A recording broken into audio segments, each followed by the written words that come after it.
Bonjour, bonjour à tous, bonjour à toutes. Bienvenue au webinaire consacré à la mitochondrie, à son potentiel extraordinaire, tout ce potentiel caché au cœur de nos cellules. Et j'ai le plaisir d'accueillir aujourd'hui le docteur Dominique Rueff. Dominique, je t'invite à te présenter dans un premier temps. Ensuite, je parlerai du plan du webinaire. Eh bien, je suis médecin, je me suis installé dans les années 70 comme médecin généraliste avec une orientation homéopathie-acupuncture.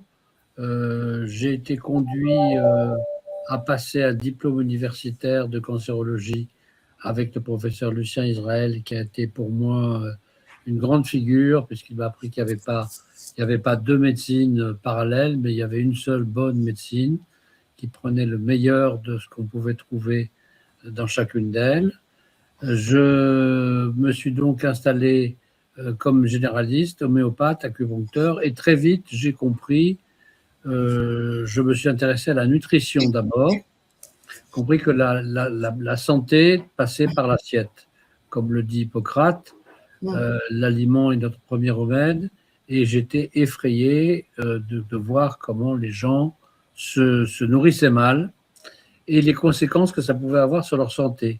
Ensuite, une fois la correction nutritionnelle faite, je me suis rendu compte que énormément de gens vivaient non pas avec des carences, mais avec des déficiences dans des substances extrêmement importantes comme la vitamine C, la vitamine D, l'iode, et que ça influait sur leur santé. Donc, pour moi, la médecine, la thérapie, c'est pas soigner des maladies, c'est optimiser la santé. C'est permettre, donner aux gens les moyens de prendre leur santé en main.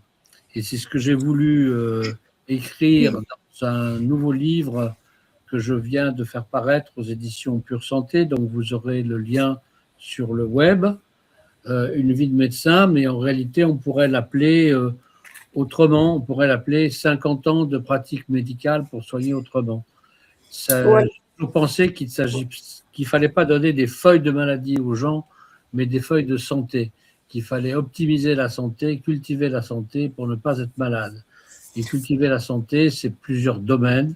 C'est la nutrition, c'est la respiration, c'est le mode de vie, c'est le mode de pensée. Et ça se travaille tout au long d'une vie. Absolument. Merci beaucoup pour ta présentation, Dominique. Alors, sachez déjà que ce webinaire direct sera disponible en replay, que vous pouvez poser toutes vos questions dans le chat et je vais tout de suite vous annoncer le plan. Donc, le premier point que nous allons aborder avec Dominique, c'est le rôle de la pollution dans la genèse des maladies chroniques, dont le diabète. Le deuxième point sera de savoir si nous souffrons parfois de sous-oxygénation cellulaire sans le savoir. Comment s'offrir une nouvelle connexion avec le vivant. Dominique nous parlera également de ce qu'est la respiration cellulaire, donc la mitochondrie, qui est le lieu de la respiration cellulaire. Nous aborderons également le rôle des sirtuines. Et également, Dominique nous dira quels micronutriments prendre pour soutenir la mitochondrie. Et nous vous parlerons ensemble du rôle du bol d'air Jacquier, ce merveilleux dispositif technologique qui permet véritablement de soutenir la mitochondrie. Alors, Dominique, nous allons commencer par le premier point, le rôle de la pollution dans la genèse des maladies chroniques et notamment le diabète. Alors, la pollution, c'est extrêmement important. Dépolluer l'air qu'on respire, c'est un défi pour tout le monde parce que nous vivons dans un air pollué, dans un monde industriel, avec des substances, avec des pesticides, avec des pollutions. En milieu urbain, on oublie combien le CO2, les gaz d'échappement, même ce que l'on utilise pour se chauffer, cuisiner, peut nous polluer. Et de nombreuses études montrent que la pollution, en fait, est beaucoup plus importante dans la genèse des maladies. De nombreuses études ont montré que la pollution de l'air est impliquée dans un vaste éventail de maladies, et pas simplement des maladies respiratoires, des maladies cardiovasculaires, une réduction de la variabilité du rythme cardiaque, des troubles de la fonction cognitive et une augmentation de la mortalité, une diminution de l'espérance de vie, à tel point qu'on estime qu'aujourd'hui, un diabète sur 7 serait lié à la pollution. Cette estimation est issue de données médicales objectives portant sur 1,7 million d'anciens combattants qui montrent que la pollution ambiante aux particules fines contribue chaque année à provoquer 4,2 millions de morts prématurées dans le monde, principalement en raison des effets sur le système cardiovasculaire. D'autres pays, comme l'Inde, sont beaucoup plus touchés encore que nous. La World Health Organization estime que chaque année, 1,3 million de personnes meurent à cause de la pollution urbaine, et les pays développés sont autant touchés que ceux en voie de développement.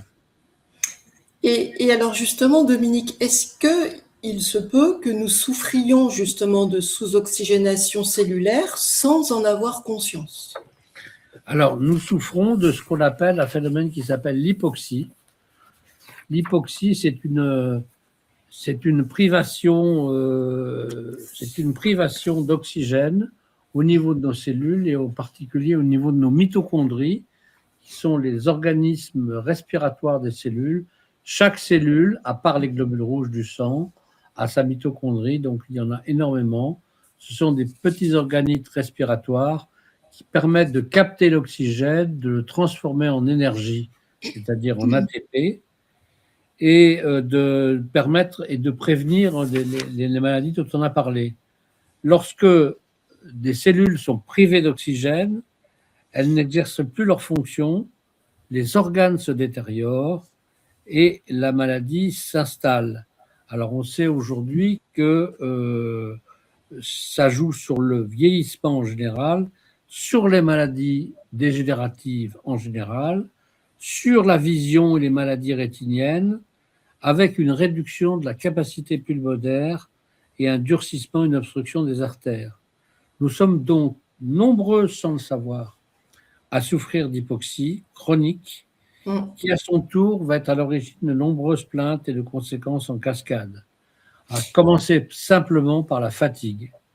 La fatigue permanente, c'est-à-dire l'essoufflement, la susceptibilité au stress, et c'est pour ça que le bol d'air dont on va parler, le stress est une indication aux séances de bol d'air, le manque de sommeil, on se rend compte que l'hypoxie joue énormément sur le manque de sommeil, et surtout provoque un sommeil de mauvaise qualité, avec finalement une dépression chronique et une accélération du vieillissement.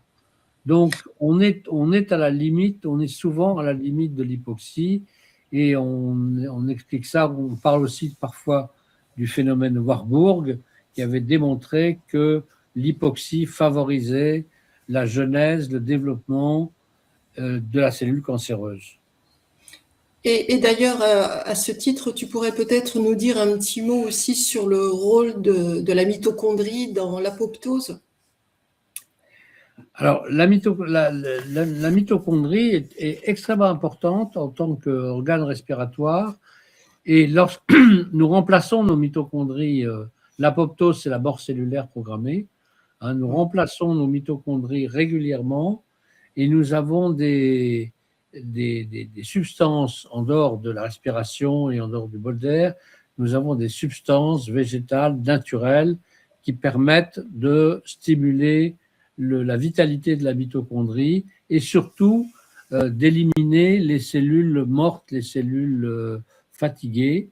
Et ça, ce sont ce qu'on appelle des molécules éboueurs, comme par exemple, moi je cite beaucoup dans mon livre, je cite beaucoup la fisétine, par exemple, qui est un extrait de fraise, qui est une importance maximale sur le plan de du nettoyage cellulaire, du nettoyage des cellules mortes, et une autre substance qu'on appelle le PQQ, le pyridoliniquinone sodique, hein, qu'on a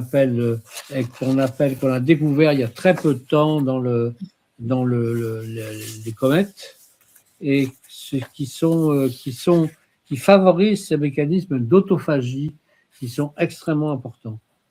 Voilà, et qui dépendent vraiment de l'intégrité de la mitochondrie, donc. Et qui dépendent vraiment de l'intégrité et du renouvellement de la mitochondrie. Ouais. Et comment... Ce qui fait dire, excuse-moi de te couper, que la Ouais. médecine de demain sera la médecine mitochondriale. Oui, absolument. On en parle de plus en plus. Ouais. Comment s'offrir justement une nouvelle connexion avec le vivant? Comment faire déjà pour changer sa vie? Ah bah, déjà, il faut réfléchir à sa vie, à son mode de stress. Si on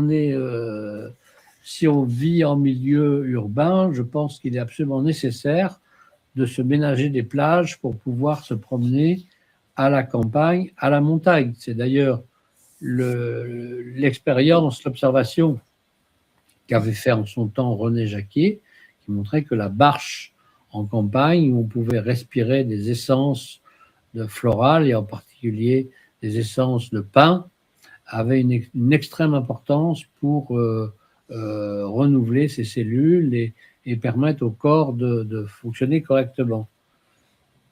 Oui, merci. Et nous allons faire une petite plongée dans notre infiniment petit encore. Au-delà des mitochondries, est-ce que tu peux nous parler du rôle des sirtuines, dont on parle également beaucoup? Alors, les sirtuines, c'est une découverte assez récente. Ce sont des gènes. Les sirtuines sont une famille de 7 gènes activés quand on consomme moins de calories. Alors ça, on savait déjà que la restriction calorique était une façon de prolonger la vie. Les sirtuines influent sur la longueur et la protection de nos télomères, et cette restriction calorique agit sur les sirtuines. Et d'ailleurs, l'indice de masse corporelle, tout le monde connaît l'indice de masse corporelle, est en étroite relation avec l'expression des sirtuines.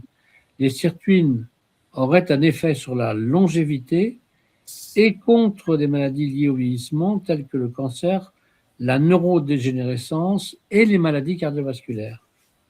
Alors là, on va parler, dans une famille de sirtuines, on va parler beaucoup d'un gène qui s'appelle le SIRT1, ce SIRT1 qui est activé justement pendant les périodes de restriction calorique et qui produit de la sirtuine 1, ce qui ralentit la voie métabolique de l'insuline, d'où l'importance donc sur le diabète. Et nous savons que l'oxygénation, et en particulier l'oxygénation par le bol d'air Jacquier dont on va parler, augmente environ de 170% l'expression du gène SIRT1. Oui, absolument. On a une étude qui est présente sur le site Holist et qui démontre, alors c'est Éric Serré qui est directeur de recherche au CNRS qui a fait cette étude et qui montre que la pratique régulière du bol d'air Jacquier permet effectivement d'augmenter le nombre de SIRT1. Ça, c'est vraiment très intéressant. Et à part cela, quels seraient les micronutriments que tu recommanderais justement pour favoriser justement l'activité des sirtuines et aussi soutenir la mitochondrie? Alors, ils sont nombreux. Hein. Dans mon livre, j'ai créé un chapitre, les 10 piliers de la longévité, à commencer par la vitamine C. La vitamine D, on s'est rendu compte que la plupart, à peu près 70% des gens étaient déficitaires en vitamine D et que la vitamine D n'était pas seulement utile pour la calcification osseuse, mais était une véritable hormone qui pouvait aider à se prévenir du cancer. L'iode, qui est très important, on se rend compte que beaucoup de gens, si on fait correctement, alors on ne trouve que ce que l'on cherche. Le problème que j'ai voulu dénoncer un petit peu dans ce livre, c'est que le médecin classique ne cherche pas la santé, cherche la maladie. fait quelques paramètres et revient vers son patient en disant votre bilan est normal, tout va bien, parce qu'on s'est contenté de faire la glycémie, la numération formule, le cholestérol, etc. Donc il faut pouvoir doser le fer, l'iode, le zinc, qui est extrêmement important pour les défenses immunitaires et la respiration, la vitamine C, et pouvoir se nourrir suffisamment, et ça on le sait, de produits végétaux. Et ces produits végétaux apportent des aliments qui sont extrêmement importants. Parmi ces éléments importants, il y en a un ou deux auxquels je suis très attaché. Le premier, c'est le resveratrol. Le resveratrol qu'on appelait autrefois tanin végétal. C'est un polyphénol, c'est une substance donc qui vient des plantes, un polyphénol antioxydant, antimicrobien, antifongique, donc qui agit contre les champignons, anti-inflammatoire, qui est de la famille des stilbènes. Et c'est une substance qui est produite dans la nature, naturellement, par les plantes, pour se protéger des infections ou des agressions environnementales, comme les agressions par l'ozone ou d'autres polluants dans l'atmosphère. Alors, ce resveratrol, on l'a appelé longtemps le French Paradox parce qu'on avait trouvé qu'il y en avait beaucoup dans le vin, mais on s'est rendu compte que pour apporter les quantités utiles de resveratrol, il faudrait boire 6 litres de vin par jour, ce qui n'est pas tout à fait conseillé. Mais on sait aujourd'hui qu'on trouve du resveratrol, et c'est pour ça que j'insiste dans mes conseils nutritionnels sur le petit déjeuner. On trouve du resveratrol dans les fruits rouges, on trouve du resveratrol dans les myrtilles, dans les mûres, on en trouve dans l'huile d'olive. Il faut savoir qu'il existe aussi plusieurs sortes de resveratrol, le resveratrol et le transresveratrol. C'est ce dernier qui d'ailleurs qui est efficace, qu'il existe d'autres substances qui sont extrêmement importantes, comme le ptérostilbène, qui est 7 fois plus puissant que le resveratrol, que l'on peut trouver aussi en complément alimentaire, qui augmente l'oxygénation cellulaire, et puis une substance qui est fondamentale et dont tout le monde devrait faire le dosage à partir de l'âge de 40 ans, c'est la coenzyme Q10, l'ubiquinol. Parce qu'on se rend compte que l'ubiquinol, cette coenzyme Q10, qui est un antioxydant, qui malheureusement est très peu contenu dans les régimes végétariens, est extrêmement importante pour se protéger des maladies cardiovasculaires. Toute personne qui commence à avoir des problèmes, même avant 40 ans, des problèmes d'hypertension, des problèmes cardiovasculaires, devrait faire un dosage de coenzyme Q10. C'est un dosage qui se fait en laboratoire, qui n'est pas remboursé et qui n'est pas très onéreux. À ce propos-là, d'ailleurs, j'explique bien aux gens que la santé a un prix.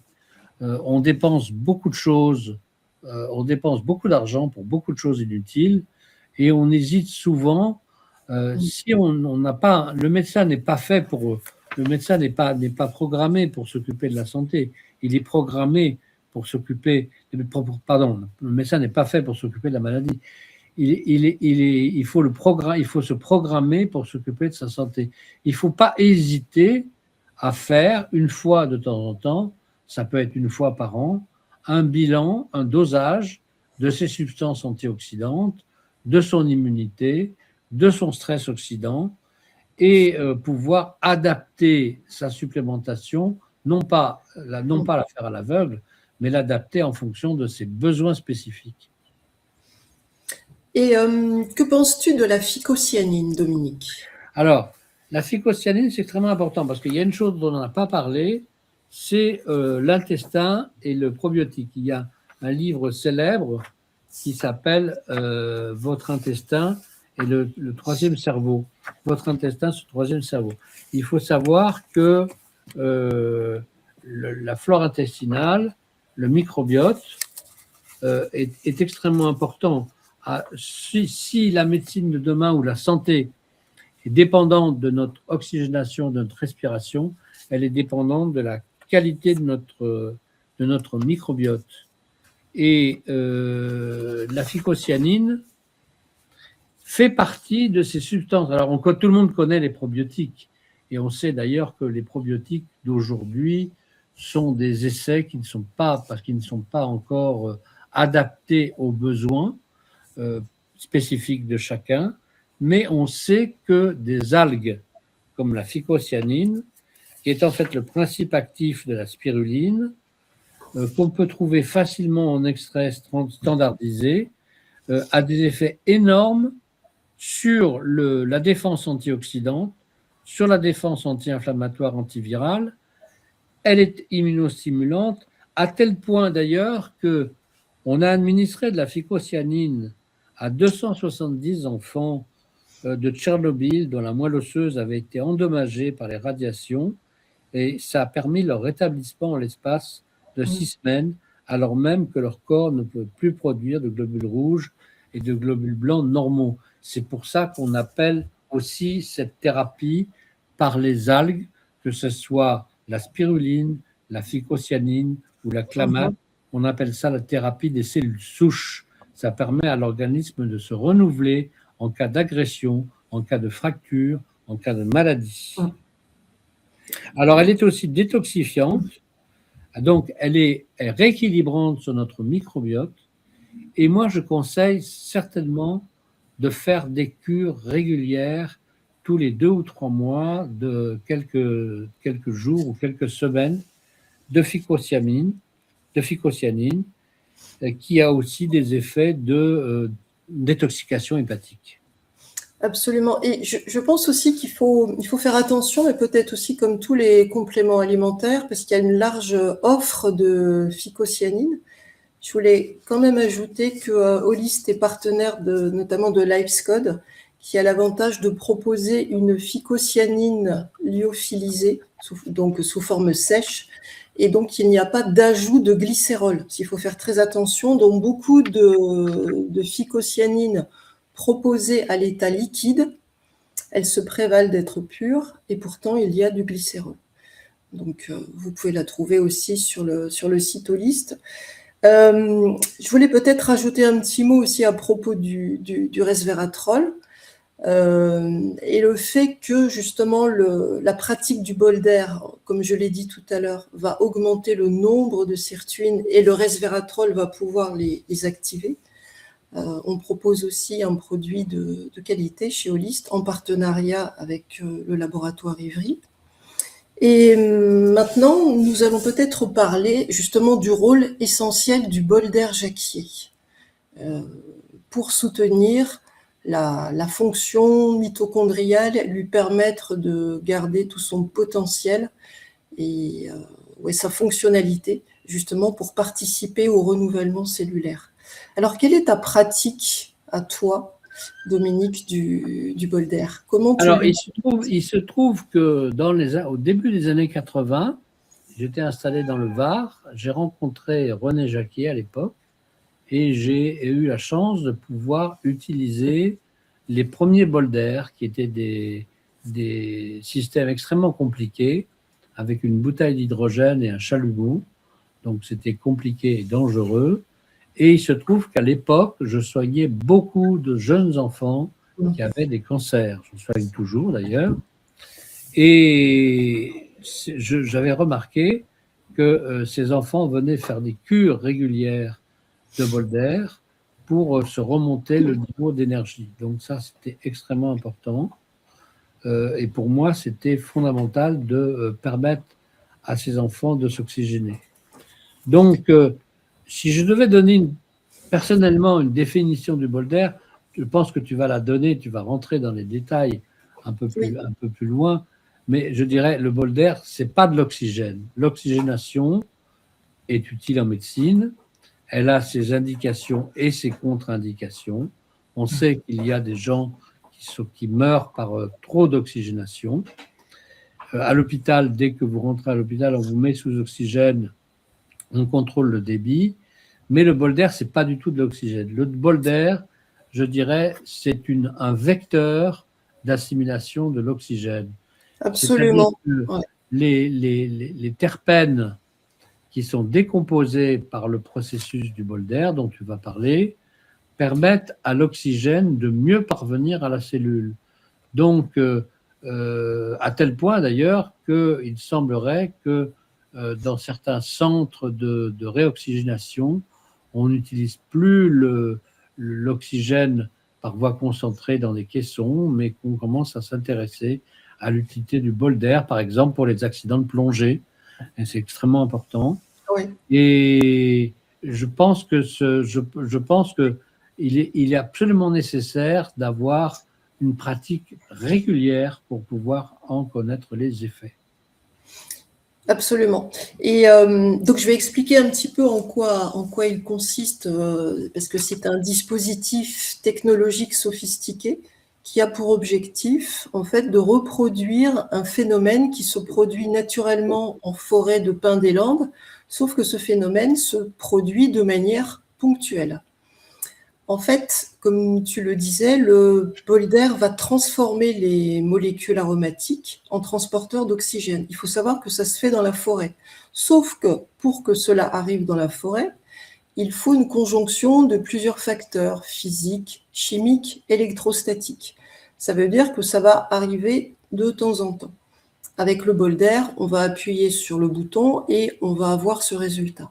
Alors, qu'est-ce qui se passe vraiment dans le bol d'air ? Donc, pour obtenir un nébulisat qui soit justement qui diffuse un transporteur d'oxygène, on va utiliser l'huile essentielle de pin maritime. Donc, c'est une huile qui est chémotypée, elle s'appelle orésine, c'est celle qu'il faut utiliser pour le bol d'air et surtout pas autre chose. Donc, dans cette huile essentielle de pin maritime chémotypée, nous allons avoir des pinènes, des alpha et des bêta-pinènes. Il faut savoir que ce sont surtout les alpha-pinènes qui ont la propriété de pouvoir se transformer en porteurs d'oxygène sous certaines conditions. Alors, je vais vous montrer avec des petites balles qui vont symboliser un petit peu ce qui se passe. Alors, on imagine, ça c'est mon oxygène en bleu. Ça c'est ma molécule aromatique, mon alpha-pinène. Donc, si vous vous baladez dans la forêt, ce que vous allez respirer, de toute façon, quand ça sent bon, c'est l'oxygène de l'air et les molécules aromatiques. Mais le but du bol d'air, c'est pas un diffuseur. On ne va pas diffuser des molécules aromatiques. La molécule aromatique, accompagnée donc de l'oxygène, c'est ce qui va se passer quand on met le bol d'air jacquier en marche. En fait, il y a un barbotage qui se fait. En même temps, on a l'air ambiant qui entre, il est canalisé. Il est dépollué grâce à un filtre. Et donc, dans le bol d'air, on a les molécules aromatiques qui se baladent avec l'oxygène de l'air. Ça va passer dans le dispositif sophistiqué qui s'appelle le module de peroxydation pour le modèle Aéro 2, le système de peroxydation pour le modèle bol d'air tonique. Je vous en parlerai après de ces deux modèles. Donc, qu'est-ce qui va se passer ? Ça va reproduire la conjonction donc des facteurs chimiques, électrostatiques, physiques qu'on va trouver de temps en temps dans la forêt. Donc, ma molécule aromatique et l'oxygène vont entrer dans le module de peroxydation. Et c'est à ce niveau-là que la transformation va se faire, c'est-à-dire que ma molécule aromatique va pouvoir s'ouvrir et capter l'oxygène de l'air. En fait, on va obtenir schématiquement ça. Et ce qu'on va respirer, c'est ça. Et comme tu le disais, Dominique, ça c'est vraiment le transporteur d'oxygène. Avantage, il est immédiatement capté par les hémoglobines. Il y a une super affinité, la nature est bien faite, entre notre hémoglobine et ce transporteur d'oxygène. Alors, avantage aussi, c'est que, alors je vais vous montrer, j'ai pris ce qui pouvait symboliser l'hémoglobine avec les 4 M. Dans une vie idéale, vous allez vous promener dans la nature, vous respirez, hop, vous captez l'oxygène, et l'oxygène va venir saturer l'hémoglobine au niveau des 4 M. C'est les M d'hémoglobine. S'il y a de la pollution, c'est plus embêtant.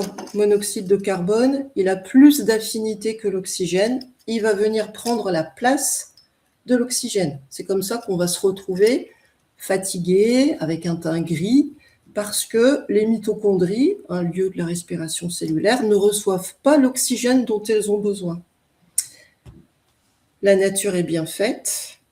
Ce petit transporteur d'oxygène a plus d'affinité que l'oxygène simple et que la pollution pour venir saturer les hémoglobines. Et il y a encore une chose qui est très importante, c'est que, on imagine, voilà, vous êtes dans la forêt, vous respirez votre air sain, vous avez de l'oxygène qui va arriver au niveau de l'hémoglobine, mais vous n'êtes pas en bonne santé. Vous avez de l'inflammation, vous avez un pH qui est trop acide, vous avez de la température. Eh bien, en fait, l'oxygène ne se détache pas facilement de l'hémoglobine. Elle est difficilement transportable par le sang si l'on n'est pas en bonne santé. Il y a des explications à ça, justement, en biologie des comportements. Ça ferait partie, justement, du fait de pouvoir finalement, quand un animal est malade, il va mourir plus rapidement. Il y a tout un processus qui se fait avec des infections, des germes anaérobies, etc., qui vont proliférer. En revanche, si on respire le Nebuliza du bol d'air Jacquier, il faut savoir que la liaison entre ce supertransporteur et l'oxygène transporté est quelque chose de très labile.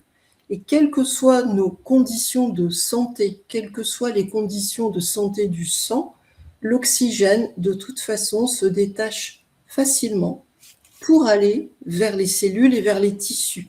Ce qui explique que quand on n'est pas très bien, quand on fait 1 minute de bol d'air Jacquier version aéro 2, le cerveau étant déjà le premier consommateur d'oxygène, on ressent tout de suite un bien-être. Et souvent, on a les joues qui deviennent roses. Et ça, c'est vraiment l'expression d'une bonne diffusion tissulaire. C'est en ce sens que le bol d'air contribue vraiment, c'est la base, c'est le catalyseur de la réussite de ce qu'on va mettre en place. C'est-à-dire que la première chose, comme disait Dominique, dont notre organisme a besoin, dont les mitochondries ont besoin, c'est l'oxygène. Avec l'oxygène, elles vont pouvoir justement transformer correctement les nutriments et les micronutriments. Est-ce que tu es d'accord avec ça, Dominique ? Absolument. Absolument. Moi, le message que je voudrais donner, qui recoupe largement celui que tu viens de donner, c'est que la santé est un tout et que l'on en est responsable. On est responsable de sa santé par son alimentation, par sa respiration, que la pratique du bol d'air et le fait de se déstresser, de pouvoir vivre une vie calme. Vous savez, Voltaire disait « J'ai décidé d'être heureux, c'est bon pour la santé ». Ça, c'est capital. La pratique de bilan nutritionnel régulier, la pratique de la gratitude, la pratique de la respiration régulière, c'est ça ce que le thérapeute devrait pouvoir donner à son patient, non pas une feuille de maladie, mais une feuille de santé. Il faut prévenir en amont les maladies. Ces maladies de dégénérescence surviennent de plus en plus tôt. On voit maintenant des diabètes justement à cause de la pollution. Et on a parlé de la pollution, mais il n'y a pas que la pollution industrielle, il y a beaucoup d'autres pollutions, surviennent de plus en plus tôt.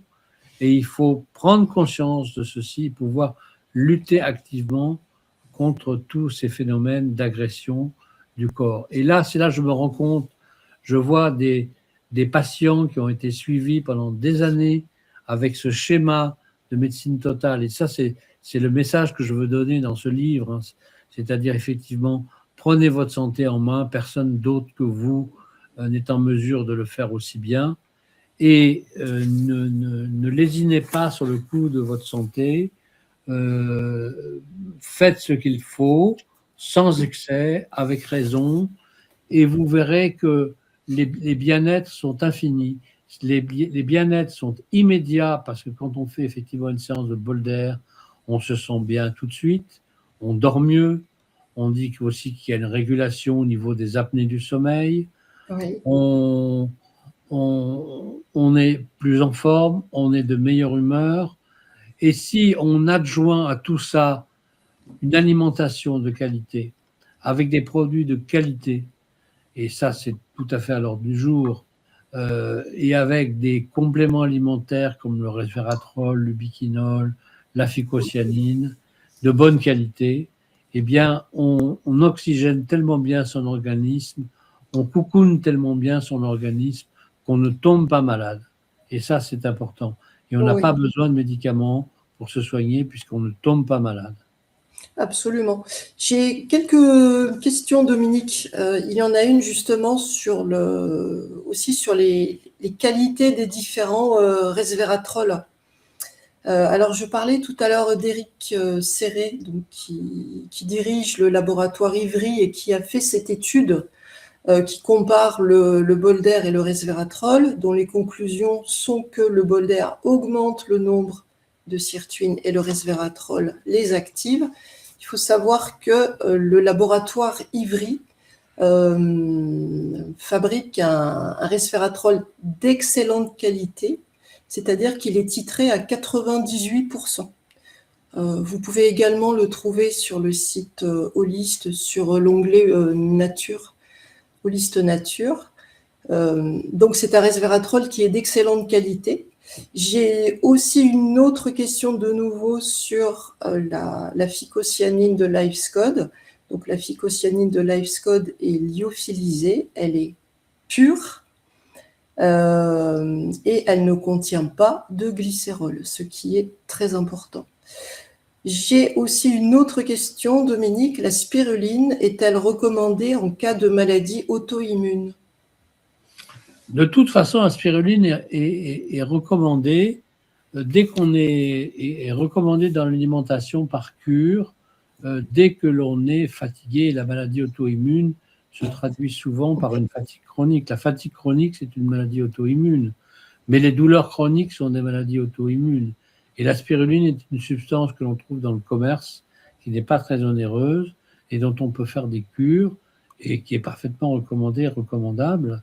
Moi, je conseille d'alterner des cures de spiruline et de phycocyanine tout en continuant à prendre du resveratrol, tout en faisant doser sa coenzyme Q10. Si vous ne demandez pas au laboratoire par vous-même, et ça, il faut savoir qu'en France, n'importe qui peut aller dans n'importe quel laboratoire, demander n'importe quelle analyse, on ne peut pas vous le refuser. Vous n'êtes pas obligé de passer par un thérapeute. Vous pouvez très bien décider vous-même de votre bilan de santé et de ce que vous devez doser. Il y a évidemment ce resveratrol, il y a la vitamine D, la vitamine K. Tout ça est important et plus on vieillit, plus on a besoin d'être attentif à ce type de dosage. Est-ce que tu peux nous parler de la chlorella ? On a une question justement. Quel est ton avis sur la chlorella ? La chlorella, c'est une algue d'eau douce. Je n'ai pas beaucoup d'expérience sur la chlorella. Elle a été très en vogue à un moment donné pour la détoxification des métaux lourds. Mais en fait, elle agit très peu. Elle chélate, c'est-à-dire qu'elle emprisonne les métaux lourds, qu'elle met dans l'intestin et qu'on élimine. Mais son action est relativement faible sur la détoxification des métaux lourds. Et pour ce faire, il y a une substance dont on parle beaucoup en ce moment, qui est le glutathion. Il faut pouvoir prendre aussi du glutathion de bonne qualité qui permet à la cellule de se détoxiquer et notamment de se détoxiquer des métaux lourds, du mercure, du plomb, du cadmium, etc. Ça, on trouve beaucoup de glutathion dans le commerce de différentes qualités et ça, ce sont des protocoles à faire en même temps que le bol d'air, bien entendu. Il faut tout faire en même temps. Il faut tout. La santé, c'est un tout. On ne fait pas un jour la cuisine et un autre jour, on ne mange pas des choses préparées. On doit être attentif en permanence à à la façon dont on respire, à la façon dont on mange et surtout à ce dont on peut manquer comme nutriments. Et ça, il n'y a qu'une seule façon de le savoir, c'est de le rechercher par soi-même. Et c'est ce que je propose de faire dans le livre, c'est que chaque personne devienne l'acteur de sa santé, le responsable de sa santé, et puisse même parfois proposer à son médecin de faire un bilan, parce que vous avez des médecins qui sont très compréhensifs et qui acceptent que on puisse leur demander de faire telle ou telle analyse. Il n'y a aucun problème et c'est capital. Oui, absolument. Un petit mot aussi sur le glutathion, pour en revenir aussi au bol d'air. Il faut savoir que la pratique régulière du bol d'air, je vais parler tout à l'heure de ce que c'est la régularité, la pratique régulière du bol d'air va permettre d'augmenter la synthèse endogène de glutathion et aussi de SOD. Et ça, c'est super important parce que beaucoup d'études quand même montrent que parmi tous les glutations qui sont proposés dans le commerce, certains sont mal utilisés par l'organisme, ils sont détruits par le système digestif. Et il n'y a pas meilleure glutation que notre glutation personnelle. Et donc, si on fait par exemple 3 minutes, 3 fois par jour de bol d'air sur minimum 1 mois, plutôt 2 ou 3 mois, on va pouvoir avoir une augmentation de la synthèse endogène de glutathion. À ce titre, nous avons une étude scientifique qui est disponible aussi sur le site Holist. Alors, j'ai des questions justement dans le chat sur comment on fait pour faire correctement du bol d'air. Alors, partons du principe que le bol d'air va restituer un phénomène naturel bénéfique. L'idée est d'en faire tous les jours. Donc, on peut faire des cures. D'ailleurs, vous pouvez vous rapprocher d'Holist. Vous avez une équipe commerciale qui est super, qui va vous proposer des locations sur 1 mois, sur plusieurs mois, ou l'achat. La location, c'est bien, ça permet déjà de tester si on ne connaît pas bien l'appareil. Et quand on l'a chez soi, l'idée est justement de faire par exemple une séance le matin, une séance à midi, une séance en fin d'après-midi.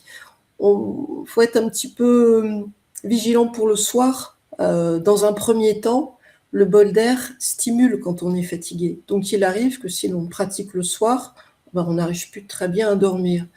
Je l'ai observé sur moi, et maintenant que l'équilibre est revenu, je peux faire du bol d'air avant de m'endormir et je dormirai encore mieux.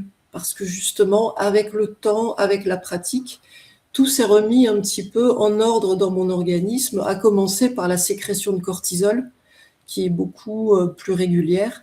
Donc, je fais du cortisol le matin et puis tout doucement, ça va s'arrêter.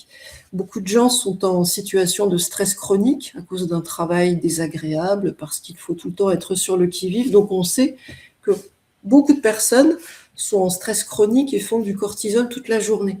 Donc, il faut quand même du temps pour que la pratique du bol d'air permette de restaurer l'équilibre, on peut dire l'équilibre idéal d'un être humain qui a une vie cohérente. Comme quand on est proche de la nature. Alors, c'est très important de faire le bol d'air, une séance de bol d'air de 1 à 3 minutes, au réveil, après le petit déjeuner. Oui. Moi, j'ai mes petites habitudes, je prends mon petit déjeuner, je m'hydrate d'abord beaucoup, parce qu'il faut comprendre que la nuit, on est sous-oxygéné, on est dans des milieux qui ne sont pas toujours bien aérés, on ne respire pas toujours très bien, donc de toute façon, on arrive le matin en dette d'oxygène. Donc le matin, c'est important de prendre ses compléments alimentaires, de prendre son petit déjeuner. Moi, je conseille, justement, on en a parlé tout à l'heure, les œufs parce que ça apporte des nutriments qu'on ne trouve pas ailleurs, et les fruits rouges pour le resveratrol et les substances antioxydantes, et de faire une séance de bol d'air. Et de faire une substance de bol d'air au réveil ou après le petit déjeuner, après une bonne hydratation, une bonne tisane, un bon, même simplement de l'eau tiède à prendre le matin. On arrive le matin, on est déshydraté, on est désoxygéné, et si on veut soulager ses reins, si on veut trouver très rapidement l'énergie dont on a besoin dans la santé, il faut absolument faire la séance le matin.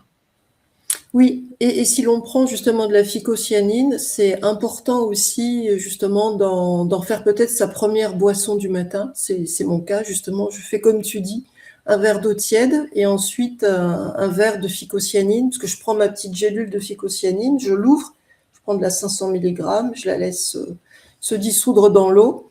Et pendant qu'elle dissout, je fais mes 3 minutes d'aéro 2. Et c'est vrai qu'on se sent mieux, on a une plus grande lucidité aussi. On met moins de temps à immerger. Et on observe aussi beaucoup de bénéfices physiquement. On est moins fatigué.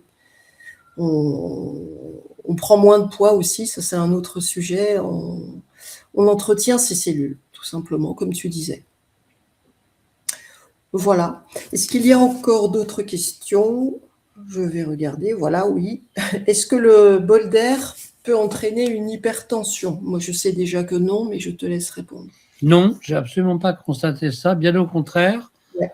la régulation de l'oxygénation est toujours, débouche toujours sur une régulation de la tension.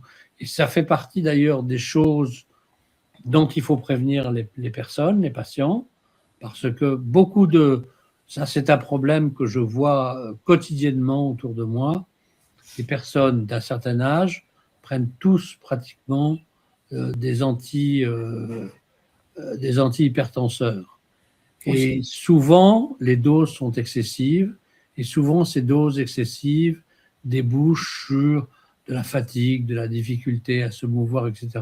Et lorsqu'on pratique régulièrement le bol d'air, on régule sa tension, on diminue la tension et on peut être conduit donc à diminuer les doses de médicaments. Donc ça, c'est important.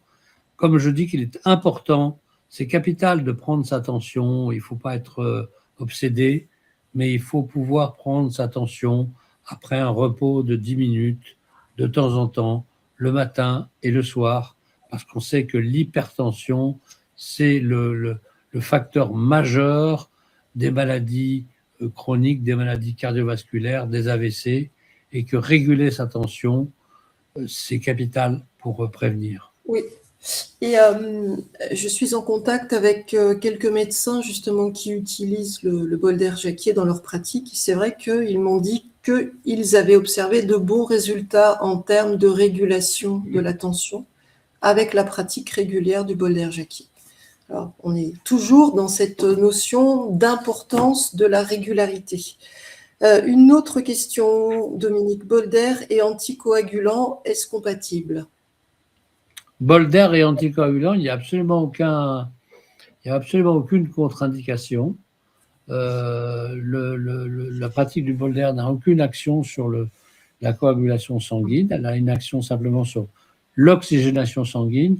La seule chose que je voudrais dire à ce propos-là, c'est qu'il y a beaucoup trop de gens qui prennent des anticoagulants. Moi, je me suis souvent élevé contre des médecins cardiologues qui voulaient prescrire très largement des anticoagulants dès qu'il y avait le moindre risque cardiovasculaire, avec tous les inconvénients que ça peut comporter. On sait que les anticoagulants modernes sont difficiles à manipuler en cas d'accident, en cas d'hémorragie. Et je pense qu'il faut être très circonspect par rapport à la prise d'anticoagulants et en parler à son médecin. Et surtout, si on fait du bol d'air, il n'y a pas d'action ni en positif ni en négatif sur la coagulation sanguine. Par contre, c'est important de prendre de la vitamine D, c'est important de prendre de la vitamine K, c'est important de prendre tous les nutriments dont on a parlé tout à l'heure, parce que ça agit sur la fibrose.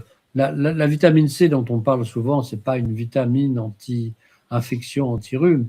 La vitamine C, c'est la base du collagène. Le collagène, c'est la substance dont on a besoin, qui est entre nos cellules, dont on a besoin pour faire que nos artères, nos capillaires soient normaux. Et c'est capital d'avoir un apport aussi, non seulement en oxygénation, mais en vitamine C. Merci. J'ai encore une autre question. Y a-t-il des allergies possibles avec le bol d'air? Alors là, je vais peut-être répondre. Il y a des allergies possibles uniquement pour les personnes qui sont allergiques à l'huile essentielle de pin maritime. Donc, elles le savent, si elles vont se promener en forêt de pin maritime, on peut malgré tout faire un petit test. Je ne sais pas ce que tu en penses, Dominique, si on a peur. On met une petite Moi, goutte d'eau. je ne fais pas de test. Ce que j'ai constaté, c'est qu'il pouvait y avoir Si les gens sont dans une phase aiguë, mais c'est pas le but du bol d'air, hein, le but n'est pas de soigner une phase aiguë. Si les gens sont en phase aiguë de bronchite chronique, ils peuvent être irritables après une séance de bol d'air. Ça peut les Oui. irriter. Donc, il faut diminuer la durée de la séance, il faut diminuer la quantité de résine absorbée et il faut attendre que les choses aillent mieux. Mais en dehors de cet effet parfois d'irritation en cas de bronchite chronique, je n'ai absolument pas remarqué de la tolérance ni d'allergie. Merci beaucoup.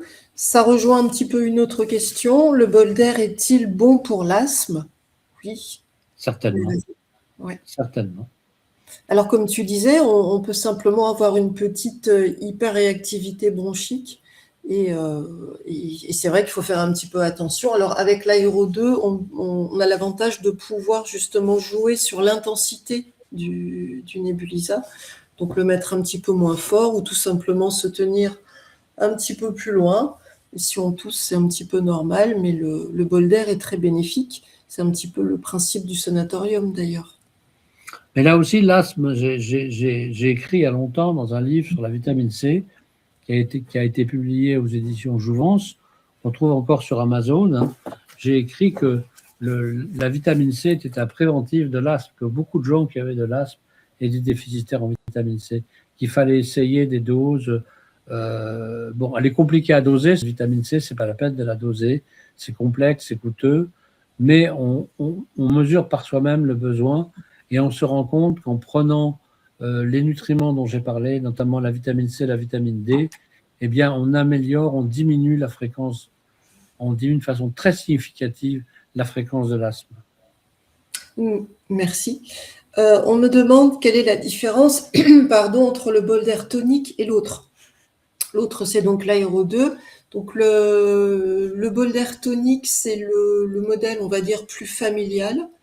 Il va transformer la molécule aromatique avec un système de peroxydation qui est plus en fait un arc électrique. Le Nebuliza est de très bonne qualité. Les deux modèles sont bien. Disons qu'avec l'aéro 2, avec ce module de peroxydation, la transformation se fait par un plasma et le Nebuliza est beaucoup plus frais. On peut également doser l'intensité, la concentration du Nebuliza et on peut faire des séances plus courtes. C'est-à-dire qu'avec le bol d'air Jacquier, on peut, en se levant le matin, si on est un petit peu pressé, on le met sur intensité 4, on fait 1 minute et déjà là, voilà. Et avec le tonique, la durée minimale est de 3 minutes. Mais les deux sont bien.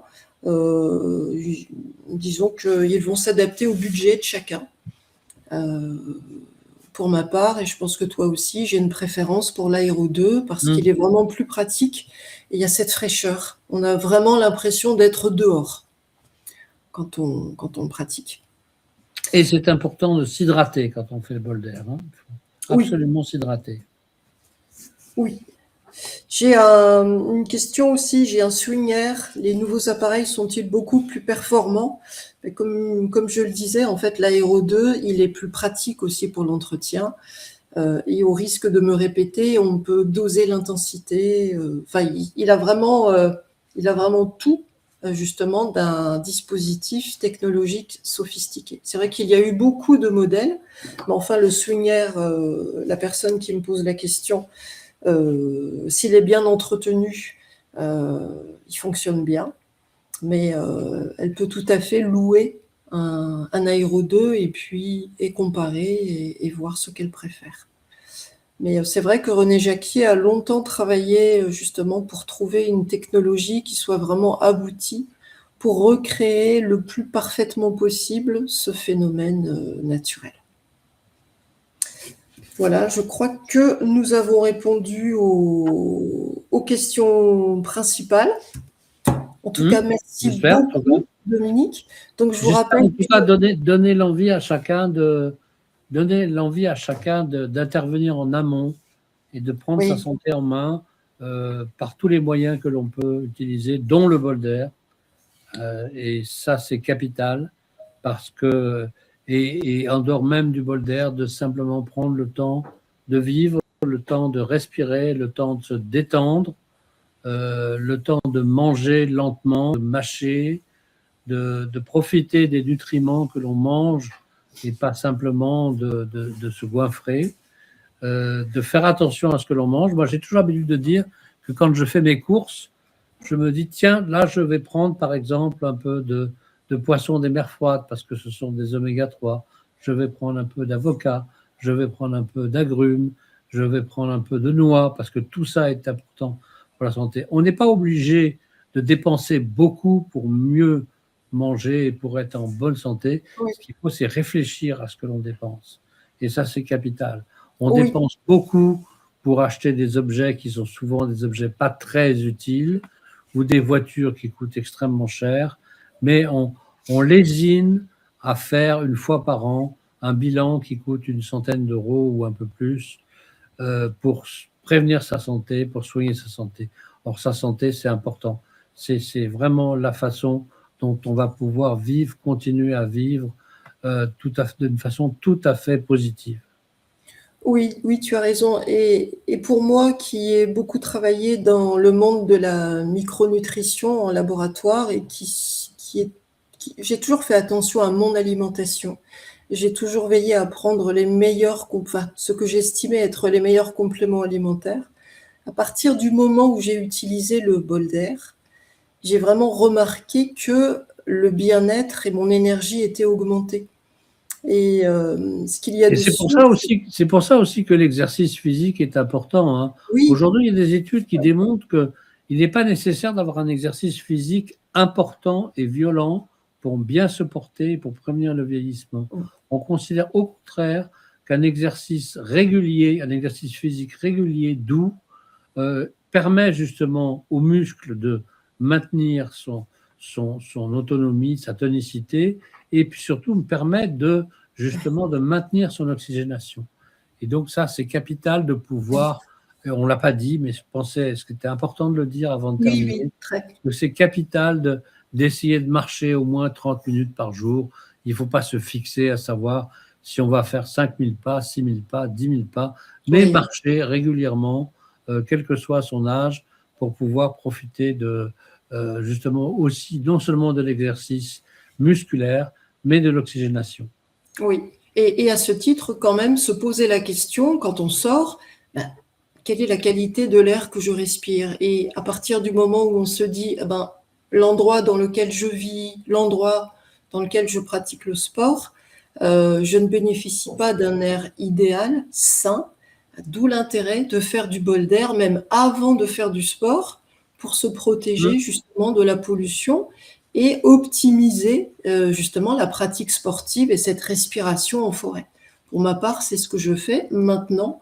Avant d'aller faire du sport en forêt, je fais 3 minutes de bol d'air. Comme ça, si je croise des camions ou si l'air n'est pas tout à fait sain parce qu'il y a du brouillard, parce qu'on a quand même des usines pas très très loin, je suis protégée.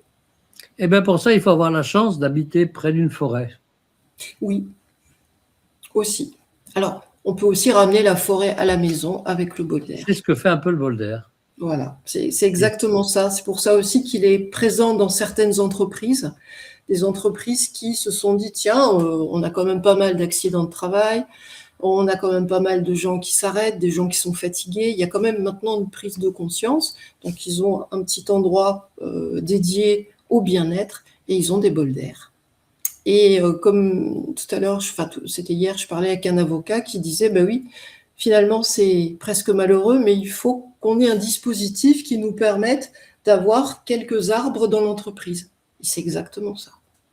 Très bien. C'est une reconnexion au vivant. Mais c'est tout à fait une bonne image. Voilà. Ouais. Eh bien, merci Dominique. Merci Virginie. Et puis, donc, ce webinaire est disponible en replay. Et sur le replay, vous aurez toutes les vignettes avec les liens de la chaîne YouTube de Dominique, la nôtre aussi, les livres de Dominique que vous pouvez commander, que je vous recommande pour les avoir lus. C'est vraiment qu'on trouve sur Amazon. Et qu'on trouve aussi sur Amazon. Et qu'on trouve en commandant par Internet mon dernier livre, dont je crois que tu as fait paraître le lien, puisque pour l'instant, il n'est pas distribué en librairie, il est distribué que par Internet. mais on le commande par Internet et on le reçoit dans les 2-3 semaines sans problème. Et je pense que ça peut être pour beaucoup un livre de chevet. C'est pas un dictionnaire, c'est pas une Bible, c'est pas une autobiographie, contrairement à ce que pourrait faire croire le titre. C'est un ensemble de conseils de santé pour se prendre en charge. Oui, voilà, retrouver son autonomie, sa souveraineté en matière de santé, devenir conscient. Voilà, merci beaucoup Dominique, merci à toutes et tous aussi pour votre attention et au plaisir de vous retrouver. Et au plaisir de vous retrouver aussi. Au revoir. Au revoir, à bientôt. Au revoir.